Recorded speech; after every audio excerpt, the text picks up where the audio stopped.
Hello hi guys, ದ್ವಿತೀಯ PUCಯ ವಿದ್ಯಾರ್ಥಿಗಳಿಗೆ ನಿನ್ನೆ ನಾನು ಟೆಲಿಗ್ರಾಮ್ನಲ್ಲಿ ಆಗಿರ್ಬೋದು, ಇನ್ಸ್ಟಾನಲ್ಲಿ ಅಪ್ಡೇಟ್ ಕೊಟ್ಟಿದ್ದೆ. ಇದರ ಬಗ್ಗೆ ನಾನು ನಿಮಗೆ ವಿಡಿಯೋನಲ್ಲಿ ಅಪ್ಡೇಟ್ ಕೊಡ್ತೀನಿ ಅಂತ. ಸೊ ಯಾವ ರೀತಿಯಲ್ಲಿ ಇದು ನಿಮಗೆ ಕರ್ನಾಟಕ ಶಾಲಾ ಪರೀಕ್ಷೆ ಮತ್ತು ಮೌಲ್ಯನಿರ್ಣಯ ಮಂಡಳಿಯವರು ಹೇಳಿದ್ದಾರೆ ಅಂದರೆ, ಸೊ ಇಲ್ಲಿ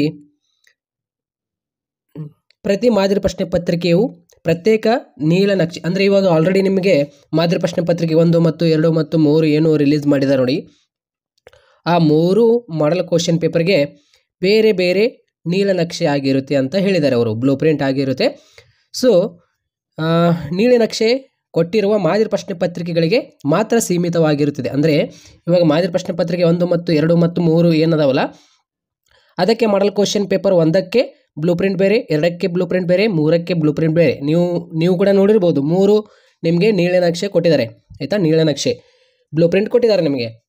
ಸೊ ಇದಕ್ಕೆ ನಾನು ಪರಿಹಾರ ನಿಮಗೆ ಕೊಡ್ತೀನಿ, ಇಲ್ಲಿ ವೇಟ್ ಮಾಡಿ, ಯಾವುದೇ ರೀತಿ ಟೆನ್ಷನ್ ತೆಗೆದುಕೊಳ್ಳುವ ಅವಶ್ಯಕತೆ ಇಲ್ಲ. ನೋಡಿ, ನೀಲನಕ್ಷೆಯು ಒಂದೇ ವಿಷಯದ ಬೇರೆ ಬೇರೆ ಪ್ರಶ್ನೆ ಪತ್ರಿಕೆಗಳಿಗೆ ಬೇರೆ ಬೇರೆ ಆಗಿರುತ್ತದೆ ಅಂತ ಹೇಳಿದ್ದಾರೆ. ನಾನು ಹೇಳಿದನಲ್ಲ ಅದೇ. ಸೊ ಒಂದು ಮಾದರಿ ಪ್ರಶ್ನೆ ಪತ್ರಿಕೆಗೆ ಬೇರೆ ಬ್ಲೂ ಪ್ರಿಂಟ್ ಆಗಿರುತ್ತೆ, 2ನೇ ಮಾದರಿ ಪ್ರಶ್ನೆ ಪತ್ರಿಕೆ ಬೇರೆ ಬ್ಲೂ ಪ್ರಿಂಟ್ ಆಗಿರುತ್ತೆ, 3ನೇ ಮಾದರಿ ಪ್ರಶ್ನೆ ಪತ್ರಿಕೆ ಬೇರೆ ಬ್ಲೂ ಪ್ರಿಂಟ್ ಆಗಿರುತ್ತೆ. ಸೊ ಇವಾಗ ಆಲ್ರೆಡಿ ನನ್ನ 80/80 ವಿಡಿಯೋನಲ್ಲಿ ನಾನು ಏನು ಬ್ಲೂ ಪ್ರಿಂಟ್ ತೋರಿಸಿದ್ದೀನಲ್ಲ, ಆ 3 ಬ್ಲೂ ಪ್ರಿಂಟ್ ನಾನು ಅನಲೈಸ್ ಮಾಡಿ ಯಾವ ಒಂದು ಅಧ್ಯಾಯ ಮೇಲೆ ಅತಿ ಹೆಚ್ಚು ಮಾರ್ಕ್ಸ್ಗಳು ಕೇಳಲಾಗುವುದು ಅಂತ ಇಲ್ಲಿ ನಾನು ನಿಮಗೆ ಫೈನಲ್ ಆಗಿ ಬ್ಲೂ ಪ್ರಿಂಟ್ ರೆಡಿ ಮಾಡಿ ಈ ಒಂದು 80/80 ವಿಡಿಯೋನಲ್ಲಿ ನಾನು ನಿಮಗೆ ಎಕ್ಸ್ಪ್ಲೇಷನ್ ತೋರಿಸಿದ್ದೀನಿ. ಆ ಎಲ್ಲ ವಿಡಿಯೋಗಳ ಲಿಂಕ್ ಬೇಕಂದರೆ ಕೆಳಗಡೆ ಕಮೆಂಟ್ ಬಾಕ್ಸ್ನಲ್ಲಿ ಲಿಂಕ್ ಕೊಟ್ಟಿರ್ತೀನಿ, ಎಲ್ಲ ವಿದ್ಯಾರ್ಥಿಗಳು ಹೋಗಿ ನೋಡ್ಕೊಳ್ಳಿ. ಇದೇ ಒಂದು ಪರಿಹಾರ ಏನಂದರೆ, ನಿಮಗೆ ಇವಾಗ 3 ಬ್ಲೂ ಪ್ರಿಂಟ್ ನೀವು ಓದುವ ಅವಶ್ಯಕತೆ ಇಲ್ಲ ಆಯಿತಾ. ಅವರೇನಂದಿದ್ದಾರೆ, ಸೊ ಯಾವುದೇ ರೀತಿ ಬ್ಲೂ ಪ್ರಿಂಟ್ ಇಲ್ಲಿ ಫಾಲೋ ಆಗೋದಿಲ್ಲ, ಓನ್ಲಿ ಅದು ಮಾದರಿ ಪ್ರಶ್ನೆ ಪತ್ರಿಕೆ ಮಾತ್ರ ಸೀಮಿತವಾಗಿದೆ ಅಂತ ಹೇಳಿದ್ದಾರೆ. ಓಕೆ, ಬಟ್ ಇಲ್ಲಿ 3 ಮಾದರಿ ಪ್ರಶ್ನೆ ಪತ್ರಿಕೆ 3 ಬ್ಲೂ ಪ್ರಿಂಟ್ ಏನದಾವಲ್ಲ, ಆ ನಿಮಗೆ ಮಾಡೆಲ್ ಕ್ವಶನ್ ಪೇಪರ್ ಏನದಲ್ಲ ವೆರಿ ವೆರಿ ಇಂಪಾರ್ಟೆಂಟ್ ಆಗಿರುತ್ತೆ ಆಯಿತಾ. 3 ಮಾಡೆಲ್ ಕ್ವಶನ್ ಪೇಪರ್ ಇಲ್ಲಿ ಬ್ಲೂ ಪ್ರಿಂಟ್ ವೈಸೇ ನಿಮಗೆ ಕ್ವಶನ್ಸ್ಗಳು ಬರುತ್ತೆ. ಇವಾಗ ಕದಡಿದ ಸಲಿಲಂ ತಿಳಿಯುವಂಥದ್ದೇ ಈ ಒಂದು ಅಧ್ಯಾಯದಲ್ಲಿ 2 ಅಂಕದ ಒಂದು ಪ್ರಶ್ನೆ ಮತ್ತು 4 ಅಂಕದ ಒಂದು ಪ್ರಶ್ನೆ ಕೇಳಲಾಗುವುದು. ಸೊ ವಚನಗಳು ಈ ಒಂದು ಅಧ್ಯಾಯದಲ್ಲಿ 4 ಅಂಕದ ಒಂದು ಪ್ರಶ್ನೆ ಕೇಳುತ್ತಾರೆ. ಅದೇ ರೀತಿ ಇನ್ನೂ ಹುಟ್ಟಿದೇ ನಾರಾಯಣರವರು ಈ ಒಂದು ಅಧ್ಯಾಯದಲ್ಲಿ 3 ಅಂಕದ ಪ್ರಶ್ನೆ ಮತ್ತು 4 ಅಂಕದ ಒಂದು ಪ್ರಶ್ನೆ ಇದ್ದೇ ಇರುತ್ತೆ, ಮತ್ತು 2 ಅಂಕದ ಒಂದು ಪ್ರಶ್ನೆ. 3 ಅಂಕದ ಪ್ರಶ್ನೆ ಕೇಳಿಲ್ಲ ಅಂದರೆ 2 ಅಂಕದ ಒಂದು ಪ್ರಶ್ನೆ ಮತ್ತು 4 ಅಂಕದ ಒಂದು ಪ್ರಶ್ನೆ ಇದ್ದೇ ಇರುತ್ತೆ. ಸೊ ಈ ರೀತಿಯಲ್ಲಿ ಇವಾಗ ನಾನು ಏನು 80/80 ವಿಡಿಯೋನಲ್ಲಿ ಹೇಳಿದ್ದೀನಲ್ಲ, ಅಲ್ಲಿ ನಿಮಗೆ ನಾನು ಬ್ಲೂ ಪ್ರಿಂಟ್ ಕೊಟ್ಬಿಟ್ಟಿದ್ದೇನೆ ಎಲ್ಲ ವಿಷಯಗಳ ಸಂಬಂಧಪಟ್ಟಂತೆ. ಕೆಳಗಡೆ ಕಾಮೆಂಟ್ ಬಾಕ್ಸ್ನಲ್ಲಿ ಲಿಂಕ್ ಇರುತ್ತೆ, ಎಲ್ಲ ವಿದ್ಯಾರ್ಥಿಗಳು ಫಾಲೋ ಮಾಡಿ. ಯಾರೇ ಇರ್ಬೋದು, ರಿಪೀಟರ್ಸ್ ಆಗಿರ್ಬೋದು, ಪ್ರೈವೇಟ್ ಆಗಿರ್ಬೋದು, ಫ್ರೆಷರ್ಸ್ ಎಲ್ಲ ವಿದ್ಯಾರ್ಥಿಗಳಾಗಿರ್ಬೋದು, ಯಾವುದೇ ರೀತಿ ಟೆನ್ಷನ್ ತೆಗೆದುಕೊಳ್ಳೋ ಅವಶ್ಯಕತೆ ಇಲ್ಲ, ಇದಷ್ಟೇ ಅಭ್ಯಾಸ ಮಾಡಿ ಆಯಿತಾ. ಅವರು ಹೇಳಿದ್ದಾರೆ ಕ್ಲಿಯರ್ ಕಟ್ ಆಗಿ, ನಾವು ಮಾದರಿ ಪ್ರಶ್ನೆ ಪತ್ರಿಕೆಗಳು ಒನ್ಲಿ ಸೀಮಿತವಾಗಿದೆ ಆ ಒಂದು ಬ್ಲೂ ಪ್ರಿಂಟ್ಗೆ ಅಂತ ಹೇಳಿದ್ದಾರೆ ಅವರು.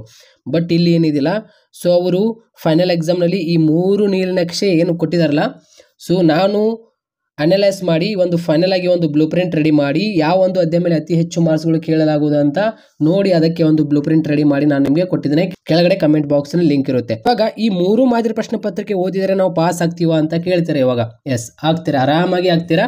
ಈ 3 ಮಾದರಿ ಪ್ರಶ್ನೆ ಪತ್ರಿಕೆ ಓದಿದ್ರು ಕೂಡ ನೀವು ಆರಾಮಾಗಿ ಪಾಸ್ ಆಗ್ತೀರಾ ಆಯಿತಾ.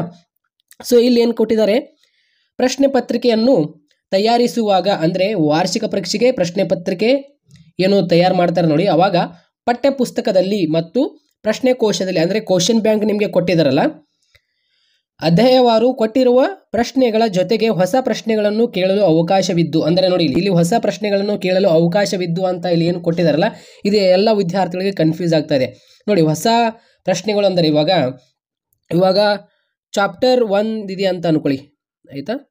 ಫಾರ್ ಎಕ್ಸಾಂಪಲ್ ಇವಾಗ ನಾನು ನಿಮಗೆ ಕ್ವಶನ್ ಬ್ಯಾಂಕೇ ತೋರಿಸ್ತೀನಿ, ಒಂದು ವೇಟ್ ಮಾಡಿ. ಇಲ್ಲಿ ನೀವು ಕ್ರೋಮ್ನಲ್ಲಿ ಬಂದು ಕ್ವಶನ್ ಬ್ಯಾಂಕ್ PUE ಅಂದರೆ ಕ್ವಶನ್ ಬ್ಯಾಂಕ್ .PUE ಪ್ರಗತಿ ಸೆಕೆಂಡ್ PUC ಅಂತ ಟೈಪ್ ಮಾಡಿದರೆ ಇಲ್ಲಿ ನಿಮಗೆ ಈ ರೀತಿ ಪೇಜ್ ಬರುತ್ತೆ. ಇಲ್ಲಾಂದರೆ ಇಲ್ಲಿ ಒಂದು ವೆಬ್ಸೈಟ್ ಇದೆ ನೋಡಿ ಆಯಿತಾ, DPUE ಆಯಿತಾ, ಪ್ರಗತಿ ನೋಡಿ ಕರ್ನಾಟಕ GOE.in ಈ ಒಂದು ವೆಬ್ಸೈಟ್ ಆಗಿರುತ್ತೆ. ಇದರ ಮೇಲೆ ಕ್ಲಿಕ್ ಮಾಡಿ. ಇದರ ಮೇಲೆ ಕ್ಲಿಕ್ ಮಾಡಿದ ತಕ್ಷಣ ನೆಕ್ಸ್ಟ್ ಪೇಜ್ನಲ್ಲಿ ಶಾಲಾ ಶಿಕ್ಷಣ ಇಲಾಖೆ ಅಂತ ಬರುತ್ತೆ. ಇದು ಪ್ರಥಮ PUC ವಿದ್ಯಾರ್ಥಿಗಳ ಕ್ವಶನ್ ಬ್ಯಾಂಕ್ ಆಗಿರುತ್ತೆ.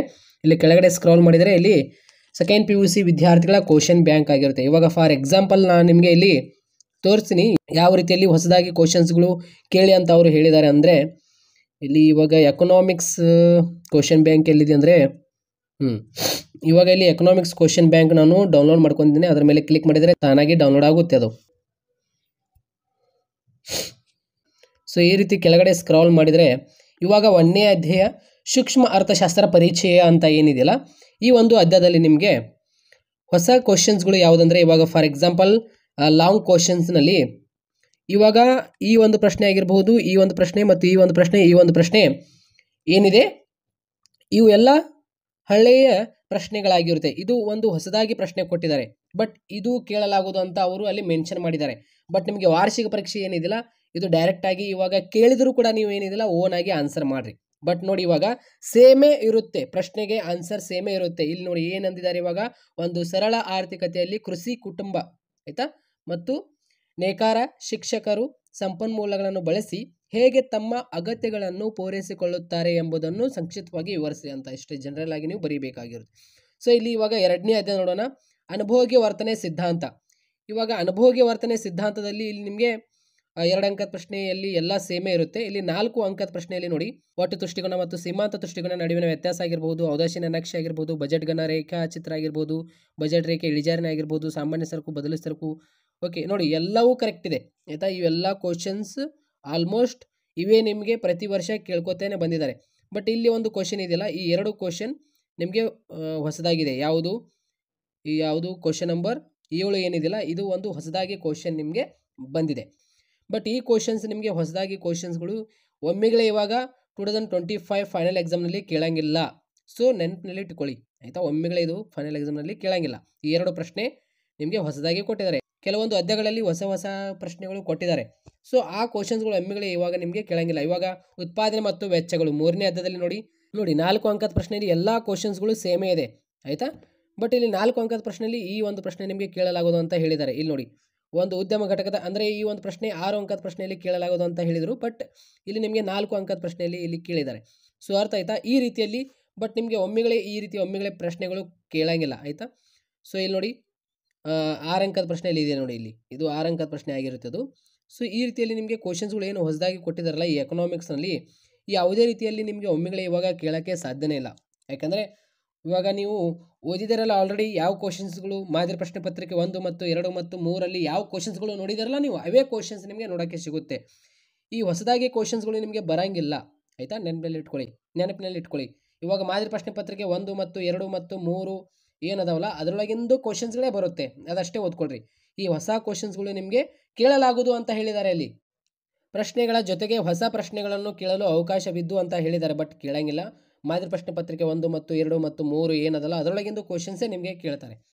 ಇವಾಗ ಒಂದು ಸೂಚನೆ ಕೊಟ್ಟಿದ್ದಾರೆ, ಯಾವುದೇ ಕಾರಣಕ್ಕೂ ಪ್ರಶ್ನೆಗಳನ್ನು ಪಠ್ಯಕ್ರಮದಿಂದ ಹೊರತಾಗಿ ಔಟ್ ಆಫ್ ಸಿಲೆಬಸ್ ರಚಿಸಬಾರದು ಅಂತ. ಔಟ್ ಆಫ್ ಸಿಲೆಬಸ್ ಪ್ರಶ್ನೆಗಳು ತೆಗಿಬಾರ್ದು ಅಂತ ಇಲ್ಲಿ ಹೇಳಿದ್ದಾರೆ. ಇಷ್ಟೇ ನೋಡಿ, ಮತ್ತೇನಿಲ್ಲ.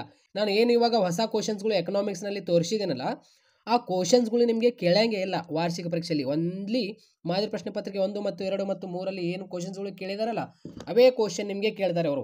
ಇವಾಗ ನೀವೇ ನೋಡಿ ಮಾದರಿ ಪ್ರಶ್ನೆ ಪತ್ರಿಕೆ 1 ಮತ್ತು 2 ಮತ್ತು 3 ಏನು ಕ್ವಶನ್ಸ್ಗಳು ಕೊಟ್ಟಿದ್ದಾರಲ್ಲ ಅಲ್ಲಿ ಹೊಸದಾಗಿ ಒಂದೇ ಪ್ರಶ್ನೆ ಕೊಟ್ಟಿದ್ದಾರೆ. ಯಾವುದು ಮಾದರಿ ಪ್ರಶ್ನೆ ಪತ್ರಿಕೆ 1ರಲ್ಲಿ 4 ಅಂಕದ ಪ್ರಶ್ನೆಯಲ್ಲಿ. ಬಟ್ ಆಲ್ಮೋಸ್ಟ್ ಎಲ್ಲ ಮಾದರಿ ಪ್ರಶ್ನೆ ಪತ್ರಿಕೆ 1 ಮತ್ತು 2 ಮತ್ತು 3 ಏನು 2024ನಲ್ಲಿ ಏನು ಕ್ವಶನ್ಸ್ಗಳು ಕೇಳಿದಾರಲ್ಲ ಅವೇ ಕ್ವಶನ್ಸ್ ಇಲ್ಲಿ ರಿಪೀಟ್ ಆಗಿದೆ. 2 ಅಂಕದ ಪ್ರಶ್ನೆಯಲ್ಲಿ ಆಗಿರ್ಬೋದು, MCQಲ್ಲಿ ಆಗಿರ್ಬೋದು, ಲಾಂಗ್ ಕ್ವಶನಲ್ಲಿ ಆಗಿರ್ಬೋದು. ಸೊ ಈ ರೀತಿಯಲ್ಲಿ ನೀಲಿ ನಕ್ಷೆ ಬಗ್ಗೆ ಏನು ವರಿ ಮಾಡ್ಕೊಳಕ್ಕೆ ಹೋಗ್ಬೇಡ್ರಿ. ನಾನು 80/80 ವಿಡಿಯೋನಲ್ಲಿ ಏನು ಹೇಳಿದ್ದೀನಲ್ಲ ಅಲ್ಲಿ ಹೇಳಿದ್ದೇನೆ. ನೀಲಿ ನಕ್ಷೆ ಆ ಒಂದೇ ಬ್ಲೂ ಪ್ರಿಂಟ್ ಫಾಲೋ ಮಾಡಿ ನನ್ನ ವಿಡಿಯೋಗಳು ನೋಡ್ತಾ ಇರಿ ಸಾಕು. ಹೊಸ ಕ್ವಶನ್ಸ್ಗಳು ಬರ್ತಾ ಇರುತ್ತೆ, ನಮ್ಮ ಸರ್ ಟೀಚರ್ಸ್ಗಳು ಹೇಳ್ತಾ ಇದ್ದಾರೆ ನಮಗೆ ಹೊಸ ಕ್ವಶನ್ಸ್ಗಳು ಬರುತ್ತೆ ಅಂತ ಏನೂ ಗಾಬರಿ ಆಗಕ್ಕೆ ಹೋಗಬೇಡಿ.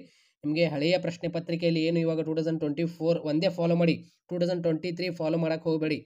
ಓನ್ಲಿ 2024 ಪ್ರೀವಿಯಸ್ ಕ್ವಶನ್ ಪೇಪರ್ ಅಷ್ಟೇ ಓದಿ, ಅದರೊಳಗೆ ಕ್ವಶನ್ಸ್ಗಳು ನೋಡಿ. ಬಟ್ ಈ ಒಂದು ಮಾದರಿ ಪ್ರಶ್ನೆ ಪತ್ರಿಕೆ 1 ಮತ್ತು 2 ಮತ್ತು 3 ಏನು ಕ್ವಶನ್ಸ್ಗಳು ಕೇಳಿದ ನೋಡಿ ಅದಷ್ಟೇ ಓದ್ರಿ. ಮಾದರಿ ಪ್ರಶ್ನೆ ಪತ್ರಿಕೆ 1 ಮತ್ತು 2 ಮತ್ತು 3 ಅದಷ್ಟೇ ಓದ್ಕೊಳ್ಳಿ ಆಯಿತಾ. ಇದರ ಜೊತೆಗೆ ನನ್ನ ವಿಡಿಯೋಗಳು ನೋಡ್ಕೊಂಡ್ಬಿಡಿ, ಭಾಳ ಟೆನ್ಷನ್ ತೆಗೆದುಕೊಳ್ಳುವ ಅವಶ್ಯಕತೆ ಇಲ್ಲ. ನಾನು ಏನೇನೇ ಹೇಳ್ತಾ ಇರ್ತೇನೆ ಏನೇನಿಲ್ಲ ನನ್ನ ವಿಡಿಯೋಗಳು ನೋಡ್ತಾ ಇರಿ, ನನ್ನ ಲೈವ್ ಸೆಷನ್ಗೆ ಅಟೆಂಡ್ ಆಗ್ತಾರಿ ಸಾಕು. ಯಾವುದೇ ರೀತಿ ನಿಮಗೆ ಟೆನ್ಷನ್ ಆಗೋದಿಲ್ಲ. ಸೊ ಎಲ್ಲ ವಿದ್ಯಾರ್ಥಿಗಳಿಗೆ ಈ ಒಂದು ವಿಡಿಯೋ ಶೇರ್ ಮಾಡಿ. Thank you so much.